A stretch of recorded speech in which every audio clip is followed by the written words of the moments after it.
सुप्रभात बच्चों। आज हम हिंदी लोक भारती 9वीं कक्षा से इकाई दूसरी पाठ 5 का अध्ययन करेंगे।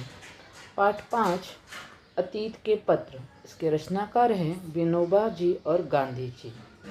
अतीत के पत्र, यह पत्र गद्य विधा का एक प्रकार है।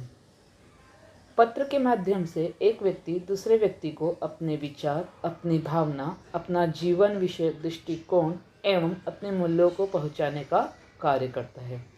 यह स्वतंत्रता से पहले का अध्याय है। उस समय लोगों को अपने संदेश दूसरों तक पहुंचाने के साधन अधिक नहीं थे, तो उसमें सबसे अधिक महत्वपूर्ण साधन था पत्र। तो उसी पत्र के द्वारा लोग अपने जो भी विचार थे एक दूसरे को देते थे। तो इस पाठ में भी हम दो महान हस्तियों के बारे में पढ़ेंगे जिनका नाम है विनोबा जी और गांधी जी।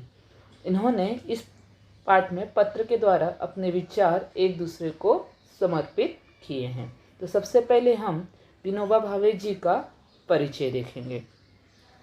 विनोबा भावे जी का पूरा नाम विनायक नरहरि भावे था। इनका जन्म 11 सितंबर 1895 और मृत्यु 15 नवंबर 1988। विनोबा भावे का पूरा नाम विनायक नरहरि भावे था। आप स्वतंत्रता संग्राम सेनानी, सामाजिक कार्यकर्ता तथा प्रसिद्ध गांधी विचारक थे। इनकी प्रमुख कृतियां हैं गीताई। गीताई मतलब गीता का मराठी में अनुवाद, जो गीता का सार है, जो कृष्ण भगवान ने अर्जुन को दिया था, उसका अनुवाद मराठी में विनोबा भावे जी ने किया। उस किताब का नाम है गीताई। गीता पर वार्ता, शिक्षा पर विचार आदि कुछ प्रमुख रचनाएं हैं। अब हम गांधी जी का परिचय देखेंगे। गांधी जी का जन्म 2 अक्टूबर 1869, मृत्यु 30 जनवरी 1948। परिचय। गांधी जी का पूरा नाम मोहनदास करमचंद गांधी था। आप भारतीय स्वतंत्रता आंदोलन के प्रमुख राजनीतिक एवं आध्यात्मिक नेता थे। इनकी प्रमुख कृतियां हैं सत्य के साथ मेरे प्रयोग, ये उनकी एक आत्मकथा है।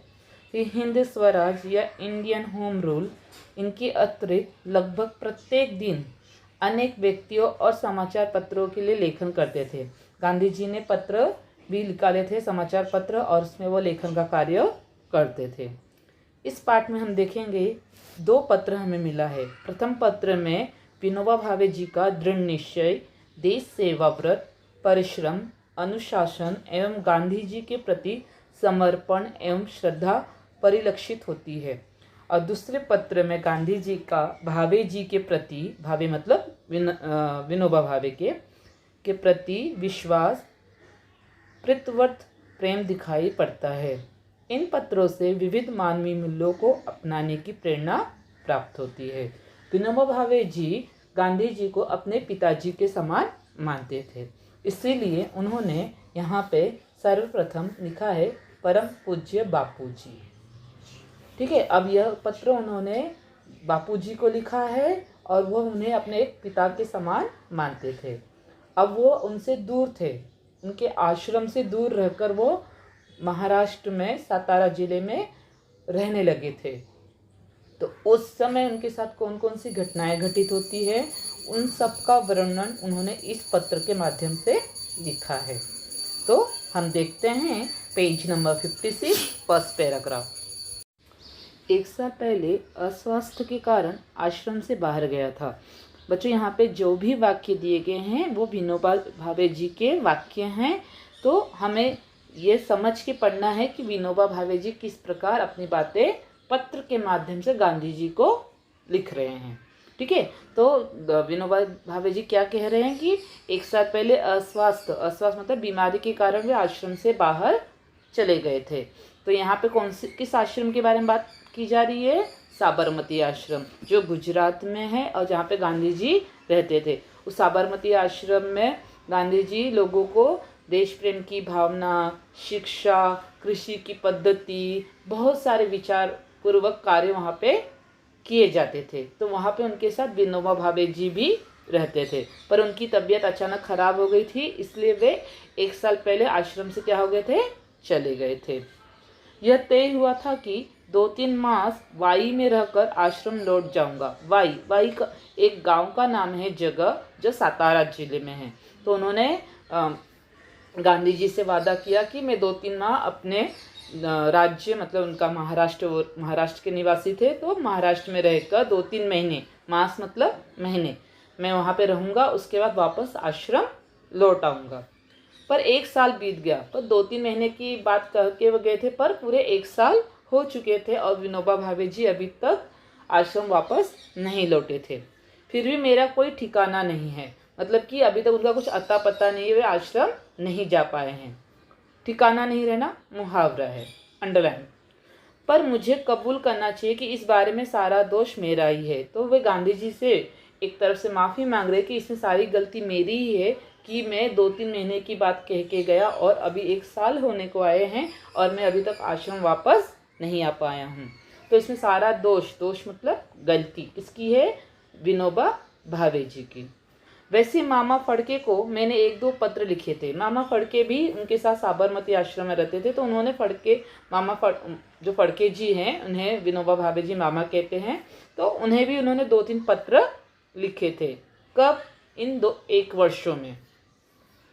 आश्रम ने मेरे हृदय में खास स्थान प्राप्त कर लिया है। इतना ही नहीं, अपुत्य मेरा जन्म ही आश्रम के लिए है, ऐसी मेरी श्रद्धा बन गई है। तो विनोबा भावे जी कह रहे हैं कि गांधी जी को कि उस आश्रम के विकास के लिए, उस आश्रम में जो लोग हैं उनके कार्य के लिए ही मेरा जन्म हुआ है और ऐसी मेरी श्रद्धा है कि मैं चाहे किसी भी तरह से का कार्य करूं, पर उस आश्रम में रह के ही मैं सारे कार्य करना चाहता हूं।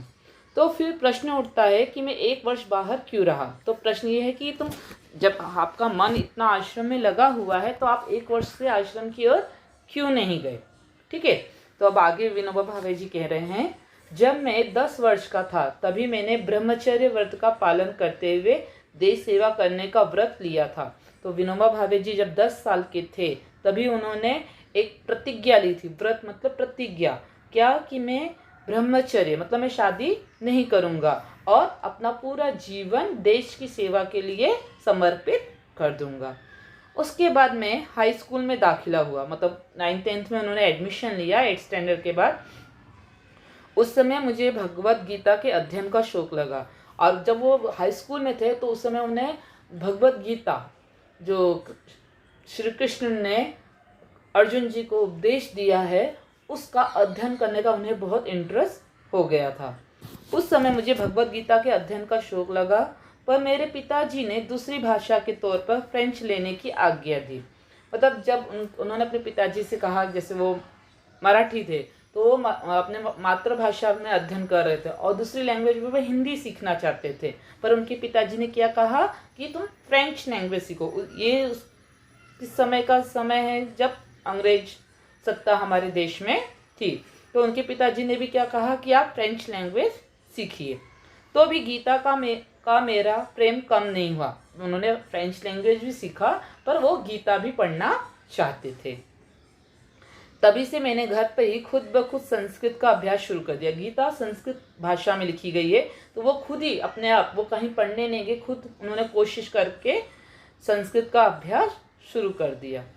मैं आपकी आज्ञा लेकर आश्रम में दाखिल हुआ, पर उसी समय वेदांत का अभ्यास करने का अच्छा मौका हाथ लगा। मतलब उसके बाद वो गांधी जी के आश्रम में चले गए, जैसे वो 13-14 साल के हुए और उस समय उन्होंने वहाँ पे वेदों का ज्ञान, वेदांत का भी अभ्यास करने का अच्छा मौका उन्हें हाथ में लगा। अवसर मिलना, अच्छा मौका हाथ लगना मतलब अवसर मिलना, मुहावरा है। वाई में नारायण शास्त्री मराठे नामक एक आजन्म ब्रह्मचारी विद्वान विद्यार्थियों को वेदांत तथा दूसरे शास्त्र सिखाने का काम करते हैं। अब वो बता रहे हैं कि वाई में एक व्यक्ति हैं जिनका नाम है, अंडरलाइन करेंगे, नारायण शास्त्री मराठे। वो जन्म से ही उन्होंने भी प्रतिज्ञा ली कि वे शादी नहीं करेंगे, ब्रह्मचर्य रहेंगे और वे विद्यार्थियों को वेद का ज्ञान देते हैं, वैदिक शिक्षा का ज्ञान देते हैं तथा दूसरे शास्त्र भी सिखाते हैं।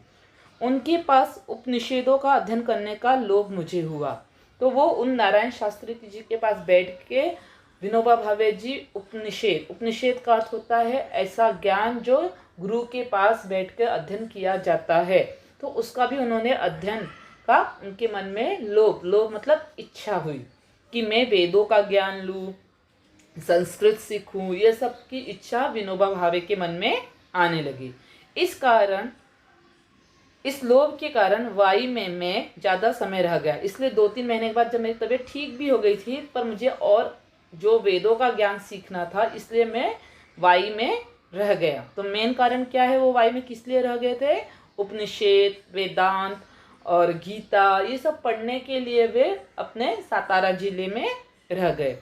इतने समय में मैंने क्या क्या किया, यह लिखता हूँ। अब जो ये 7-8 महीने थे, मैं जो नारायण शास्त्री जी के अध्ययन में मैं उनके साथ सीखा, वो बता रहे हैं कि आगे वे क्या क्या करने लगे थे।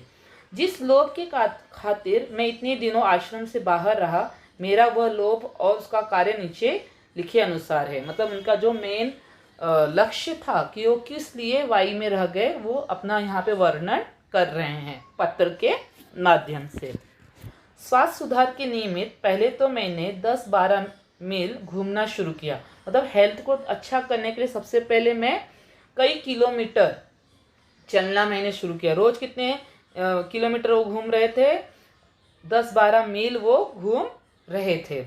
बाद में 6 से 8 सेर अनाज पीसना चालू किया। सेर ये यूनिट है, जैसे कि एक सेर में 933 ग्राम होते हैं। मतलब कि रोज वो 1-2 किलो तक गेहूँ पीसते थे, अनाज पीसते थे। मतलब गेहूँ, चावल, ज्वारी, बाजरी, जो भी अनाज उन्हें मिलता था वो पीसने का काम उन्होंने शुरू किया है। इस फोटो में आप देखोगे कि किस प्रकार लोग पहले घरों में चक्की में गेहूँ पीसते थे। आज 300 सूर्य नमस्कार और घूमना, यह मेरा व्यायाम है। आज रोज का उनका एक एक्सरसाइज है, वो कौन सा है? रोज सुबह उठ के वो 300 सूर्य नमस्कार करते हैं और कई मील चलते हैं।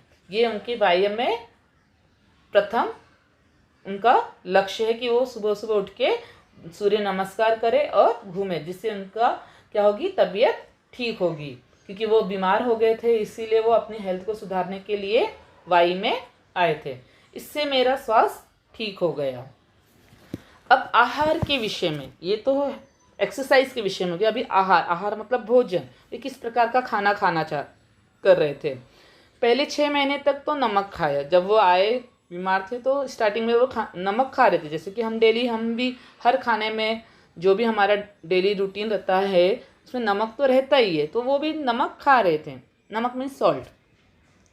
बाद में मैंने उसे छोड़ दिया। मसाले वगैरह बिल्कुल नहीं खाए और आज जन्म नमक और मसाले ना खाने का व्रत लिया।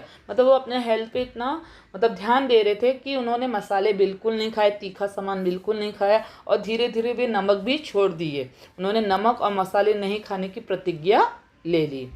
दूध शुरू किया और दूध लेने लगे। बहुत प्रयोग करने के बाद यह सिद्ध हुआ कि दूध बिना बराबर चला नहीं सकते। मतलब कि दूध हेल्थ के लिए अच्छा रहता है, तो वो दूध यूज़ करने लगे थे। फिर भी अगर उसे छोड़ा जा सकता है तो उसे छोड़ देने की मेरी इच्छा है। अगर दूध भी ना पीऊँ, ऐसी वो कोशिश कर रहे हैं। वो एकदम सात्विक भोजन, साधारण भोजन खा रहे थे। 1 महीना केले, दूध और नींबू पर बिताया। पूरे 1 महीना उन्होंने सिर्फ केले खाए, दूध पिए और नींबू खाए। इससे ताकत कम हुई। इससे क्या हो गया? उनकी वजन कम हो गया। अब वो कार्य क्या कर रहे थे? विनोबा भावे जी द्वारा किए गए कार्य। पहला, गीता का वर्ग चलाया। जब विनोबा भावे जी खुद गीता पढ़ लिए, उसके बाद उन्होंने गीता का वर्ग मतलब क्लास, जो बच्चे गीता सीखना चाहते थे उन विद्यार्थियों को उन्होंने गीता का अर्थ सहित हर श्लोक के अर्थ को बताकर उन विद्यार्थियों को उन्होंने गीता का ज्ञान दिया। उनके पास कितने विद्यार्थी थे? 6 विद्यार्थी। और उन विद्यार्थियों से उन्होंने पैसे नहीं लिए। गीता सिखाई बिना पारिश्रमिक के। दूसरा, ज्ञानेश्वरी के 6 अध्याय, ज्ञानेश्वरी का भी अध्ययन उन्होंने किया, जो मराठी ग्रंथ है, और उसमें उनके पास 4 विद्यार्थी थे।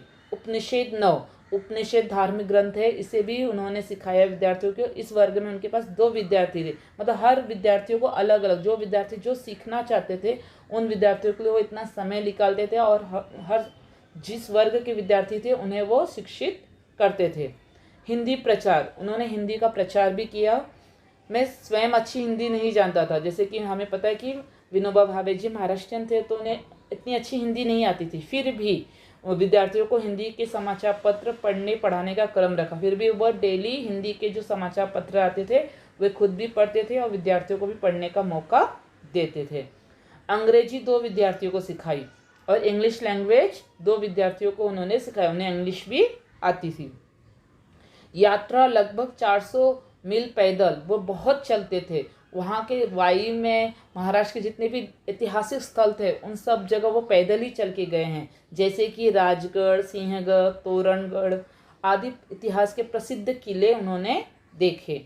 इन किलों को देखने के दौरान प्रवास मीन्स यात्रा, प्रवास करते समय गीता जी पर प्रवचन करने का क्रम भी रखा था। मतलब इस प्रवास में जितने भी उनके मंडली में लोग शामिल होते जाते थे, जो भी उनके मित्र मंडल, विद्यार्थी मंडल रहते थे, उन सबको रोज वो एक एक दिन गीता का अध्याय सुनाते थे। आज तक ऐसे कोई 50 प्रवचन दिए और इन कम से कम उन्होंने 50 प्रवचन का अर्थ आपको पता है कि लोगों को अच्छी आध्यात्मिक बातें सिखाना। अब यहाँ से आश्रम आते हुए पैदल मुंबई जाऊँगा और वहाँ से रेल से आश्रम पहुँचूँगा। मतलब पहले वो सातारा जिले से मुंबई तक पैदल आएंगे, उसके बाद मुंबई से गुजरात वो रेल के माध्यम आश्रम पहुँच जाएंगे। मेरे साथ इस समय उनके साथ एक 25 वर्ष का एक विद्यार्थी प्रवास कर रहा है। मतलब विनोबा भावे की इस पूरी प्रवास यात्रा में एक विद्यार्थी है जिसकी उम्र कितनी वर्ष है? 25 वर्ष। मुझसे गीता सीखने का उसका विचार है, वो रोज़ मुझसे गीता सीखता है। उसका विचार है कि पूरे गीता का अध्याय वो सीखे।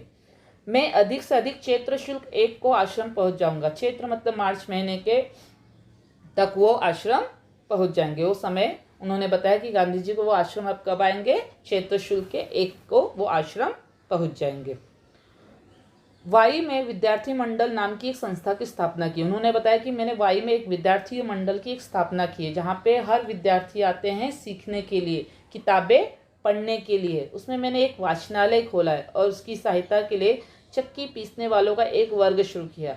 अब उन्होंने एक पुस्तकालय खोला, वाचनालय खोला। अब वाचनालय तो उन्होंने खोल दिया, पर उसमें रखने के लिए जो किताबें हैं उसके लिए पैसे की भी आवश्यकता होगी, इसलिए उन्होंने एक वर्ग शुरू किया जिसमें वे मतलब कि आटा पीसते थे, चक्की पीसते थे, और उसके पास जो उस चक्की पीसने से जो पैसे मिलते थे उससे वो किताबें खरीदते थे। इस वर्ग में पैसे वाले मतलब जो अमीर व्यक्ति थे उनके भी बच्चे थे, वो भी अपनी मेहनत से आटा पीसते थे और उनको जो मेहनताना मिलते थे उससे वो किताबें खरीद के उस पुस्तकालय में दान करते थे।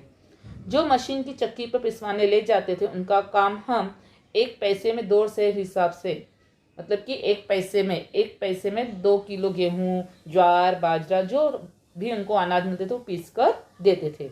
ये पैसे वाचनालय को देते थे। यह वर्ग कोई 2 माह चला। मतलब यह वर्ग जो चक्की पीसने का कार्य था वो 2 महीने चला और उससे उनको वाचनालय में 400 पुस्तकें इकट्ठा हो गई। उसके बाद सत्याग्रह श्रम के तत्वों का प्रचार करने का मैंने काफ़ी प्रयत्न किया। जो भी आश्रम में मैंने जो सीखा था वो मूल्य मैंने यहाँ के भी लोगों को पहुँचाने का कार्य किया। बड़ौदा में 10-15 मित्र हैं, बड़ौदा में उनके 10-15 मित्र हैं। इन सबको लोक सेवा करने की इच्छा है, उन सभी को लोगों की सेवा करने की इच्छा है। जो विनोबा भावे के कितने मित्र हैं वहाँ पे? 10-15। इस कारण वहाँ 3 वर्ष पहले हमने मातृभाषा के प्रसार के लिए एक संस्था स्थापित की थी। आज से 3 साल पहले उन्होंने एक वहाँ पे बड़ौदा में एक संस्था स्थापित की थी मातृभाषा के प्रचार के लिए। मातृभाषा उनकी कौन सी है यहाँ पे? मराठी। तो इस संस्था के वार्षिक उत्सव में वो गए थे, वहाँ के एनुअल डे में वहाँ पे वो पहुँचे थे।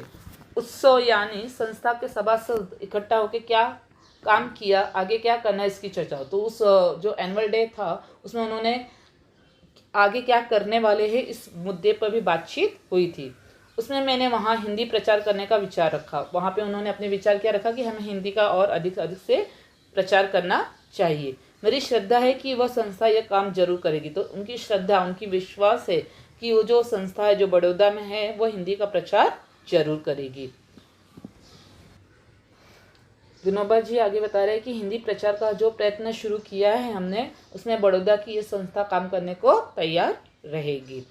इसके आगे का पाठ का अध्ययन हम कल करेंगे। मुझे उम्मीद है यहाँ तक का पाठ आपको अच्छी तरह से समझ में आया है। आप इसको एक बार फिर से अच्छी तरह से पढ़िए, इसके शब्दार्थ लिखिए। धन्यवाद।